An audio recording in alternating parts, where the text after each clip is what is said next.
Hi everyone, this is Claire with, where am I with? I'm doing so many things right now. Sometimes my mind escapes me. Messages to Spirit, of course. And yesterday I was talking to you guys about this book, All About Love, and I mentioned that in it was a definition. So I spent some time, I looked through the whole book this morning. I found some other interesting stuff, and I couldn't find the sentence I was looking for, but I did go online and Google Bell Hooks' definition of love, because when I read it, it was such a gift. It was like, oh my gosh, that's it. So the definition of love is the will to extend oneself for the purpose of nurturing one's own or another's spiritual growth. So let me read that again. Bell Hooks defines love as the will to extend oneself for the purpose of nurturing one's own or another's spiritual growth. And so I love this because it's such a concrete way to measure if we're loving well, you know? So the story behind this is I had been thinking, like looking myself for like, what is love? Like what, because sometimes we get mixed messages. Maybe we've had a childhood where things are very confusing and you're trying to understand for yourself this concept. And so one day, like 8 months ago, I was writing at a cafe in LA and I overheard a man talking to his friend at a table nearby about this book, All About Love. And he said it's phenomenal. And so that same day I came home, I got online, I bought the book, I read it in like a day or two. And it was huge because, you know, when we're moving through the world, we're asking ourselves, like, how do we want to show up? How am I showing up today? How am I loving my friends? How am I loving the people in my life that I care about? And the trickiest love is romantic love. Like, how do we love well in romantic love? And so, and it's even funny, like, you guys, I have never done a second take. Like, I always go with the flow, put out a video, but for this video, I recorded it, I watched a bit, and I was like, my energy wasn't where I needed it to be. Like, I'm like, so it's interesting that I've put up 50 something, 45 videos, I think.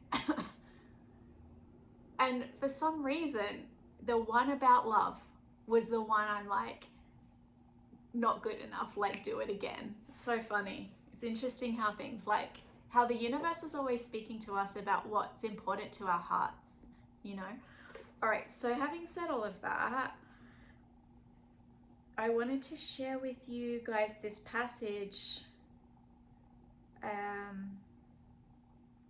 Oh yeah, there's some really cool passages in this book. Okay, so I'm gonna read to you. So hopefully it's not boring.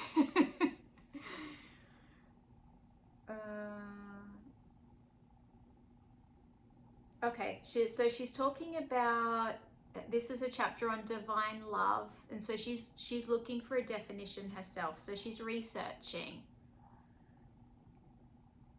So she says, a little more than 10 years after Fromm first published The Art of Loving, Martin Luther King Jr.'s collection of sermons, Strength to Love, was published.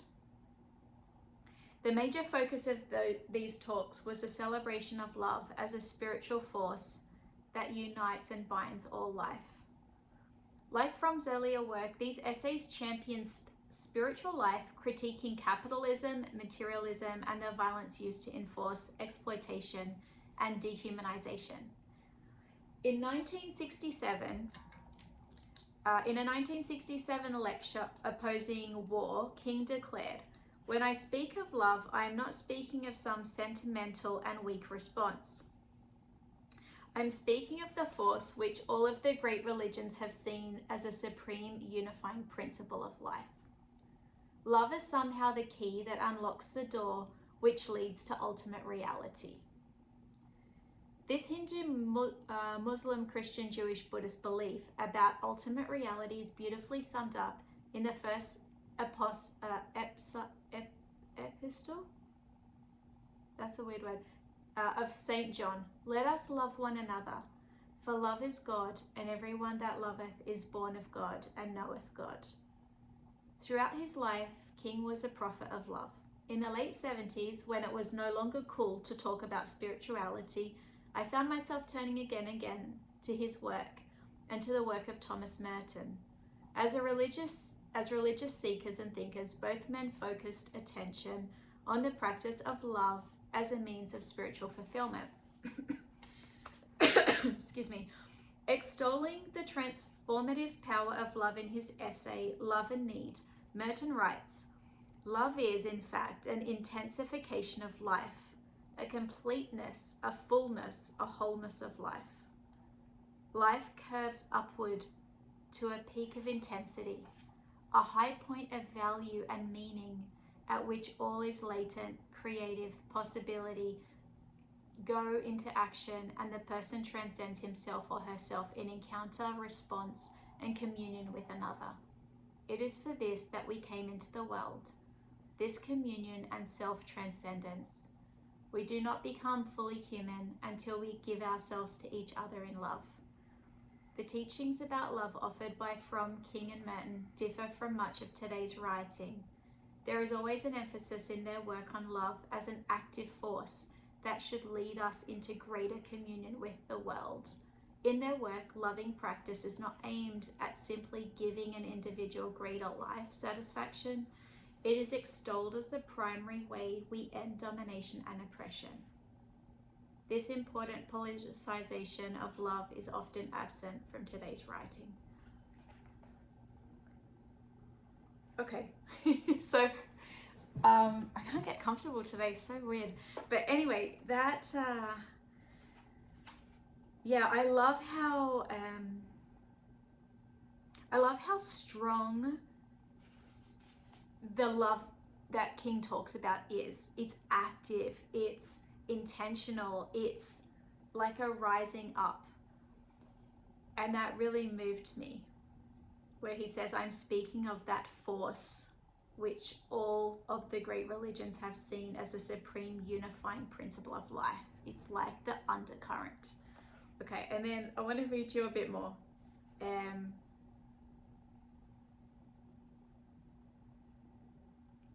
Okay, so she goes on. So now this is a chapter, Living by a Love Ethic.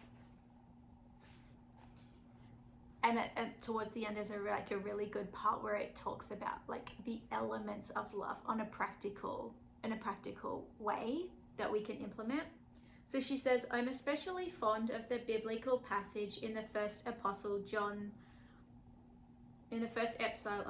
which tells us, there is no fear in love, but perfect love casteth out fear, because fear hath torment. He that feareth is not made perfect in love. From childhood on, this passage of scripture has enchanted me. I was fascinated by the repeated use of the word perfect. For some time I thought of this word only in relation to being without fault or defect. Taught to believe that this understanding of what it means to be perfect was always out of human reach, that we were of necessity essentially human because we were not perfect, but were always bound by the mystery of the body, by our limitations. This call to know a perfect love disturbed me. It seemed a worthy calling, but impossible. That is, until I looked for a deeper, more complex understanding of the word perfect and found a definition emphasizing the will to refine.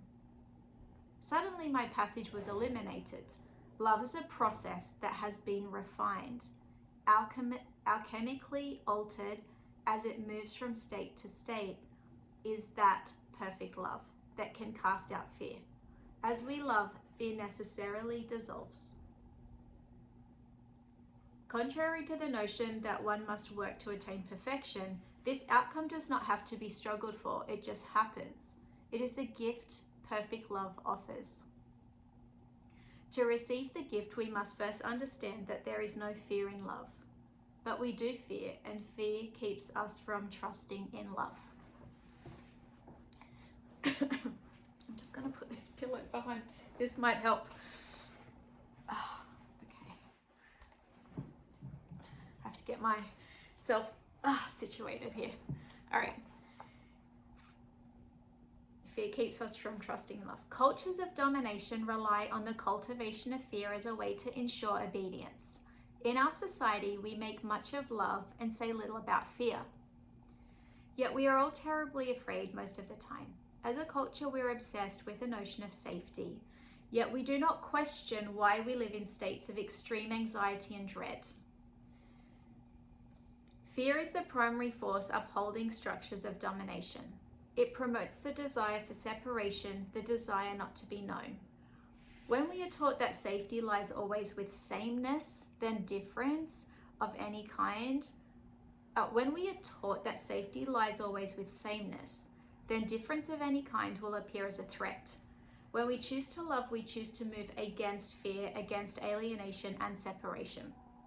The choice to love is a choice to connect, to find ourselves in the other. Since so many of us are imprisoned by fear, we can move towards a love ethic only by the process of conversion. Philosopher Cornel West states that a politics of conversion restores our sense of hope. Calling attention to the pervasive nihilism in our society, he reminds us, nihilism is not overcome by arguments or analyses. It is tamed by love and care. Any disease of the soul must be conquered by a turning of one's soul. This turning is done through one's own affirmation of one's worth, an affirmation fueled by the concern of others. It is an attempt to ward off life-threatening despair more and more individuals are turning towards. In an attempt to ward off life-threatening despair, more and more individuals are turning towards a love ethic. Signs that this conversion is taking place abound in our culture. It's reassuring when masses of people read literature like Thomas More's Care of the Soul, a work that invites us to reevaluate the values that undergird our lives and make choices that affirm our interconnectedness with others. Embracing a love ethic means that we utilize all the dimensions of love: care, commitment, trust, responsibility, respect, and knowledge in our everyday lives. We can successfully do this only by cultivating awareness. Being aware enables us to critically examine our actions to see what is needed so that we can give care, be responsible, show respect, and indicate a willingness to learn. Understanding knowledge as an essential element of love is vital because we are daily bombarded with messages that tell us that love is about mystery, about that which cannot be known. We see movies in which people are represented as being in love who never talk with one another, who fall into bed without ever discussing their bodies, their sexual needs, their likes and dislikes. Indeed, the message received from the mass media is that knowledge makes love less compelling. That it is ignorance that gives love its erotic and transgressive edge. These messages are often brought to us by profiteering producers who have no clue about the art of loving, who substitute their mystified versions because they do not really know how to genuinely portray loving interaction.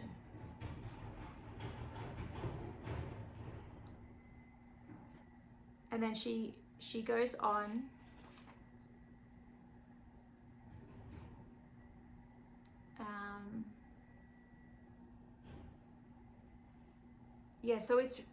so she goes on, and like this book, it's very rich. Like what drew me to it initially was anyway, so first of all, I hope you enjoyed that.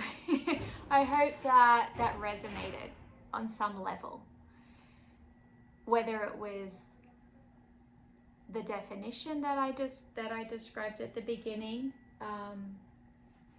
which was the will to extend oneself for the purpose of nurturing one's own or another spiritual growth.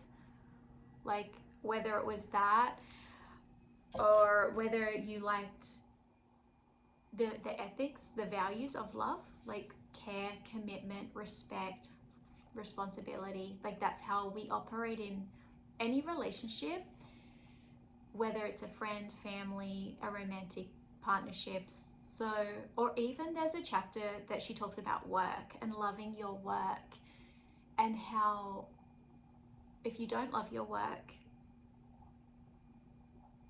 you can show up and do your best, because that improves self-esteem. And self-esteem, there's like 7 elements, I think she says, to building your self-esteem, and that's the first building block of self-love.